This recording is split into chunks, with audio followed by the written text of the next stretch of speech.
Family businesses face numerous issues and challenges for their long-term success and survival. There are basically 6 reasons why family businesses fail.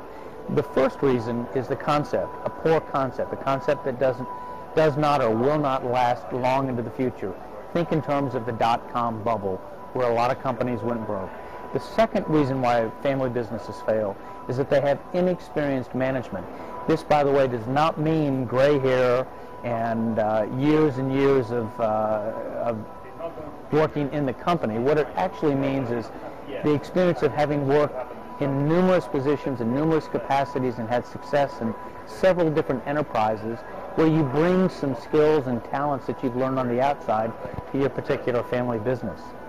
The third reason why family businesses fail is because of poor planning or inadequate planning. Planning for the budget, planning for the strategic growth of the company, risk management planning, wealth preservation planning, and so on and so forth.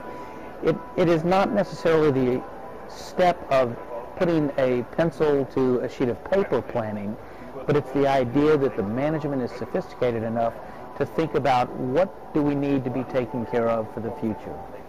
The fourth reason why businesses fail is inadequate capital. Every business that fails will run out of money. That kind of is an obvious statement, but that's not the capital that I'm referring to.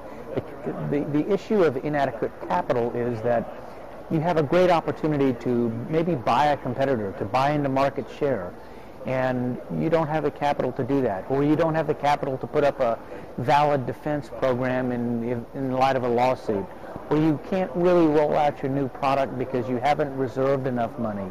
And oftentimes in a family business, the reason why there's inadequate capital is that sometimes the shareholders are taking the capital from the company and using it for personal matters, which there's nothing wrong with that. But when you start draining the company, you run out of capital. Think about Southwest Airlines, maybe the best example. After 9/11, when many of the major airlines went to Washington, D.C. for a handout, Southwest had a war chest where they began to buy gates and routes of other airline carriers. The fifth reason why family businesses fail is that there are inadequate financial controls in place. Too often, the financial secrets and performance are held within a very small group of people inside a family business, and those financial controls are maybe built in more intuitively rather than in the strict accounting and financial measurement sense.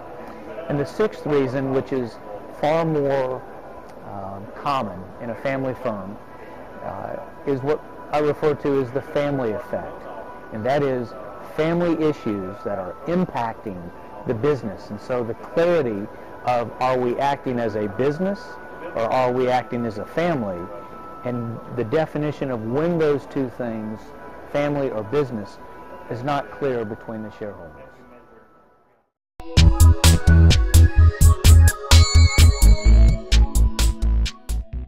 Six is the culmination of really of all of those issues.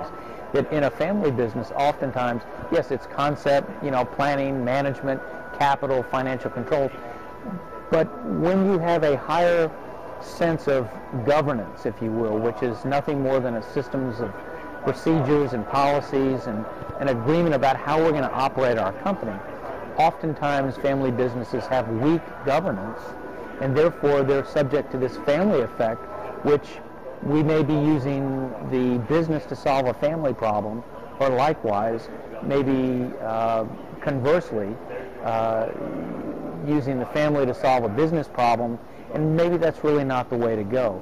So really, the family effect issue relates to all of these things, plus more. The words that you would think of are like codependent, enabling, entitlement. All of those things bleed into this thing that I'm referring to as the family effect.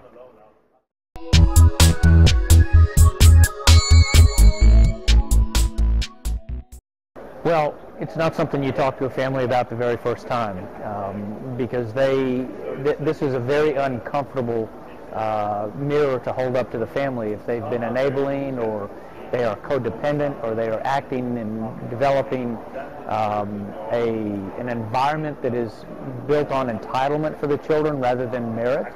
And so it's not something that you bring up and talk about with families really on the first encounter, but but later, after trust has developed.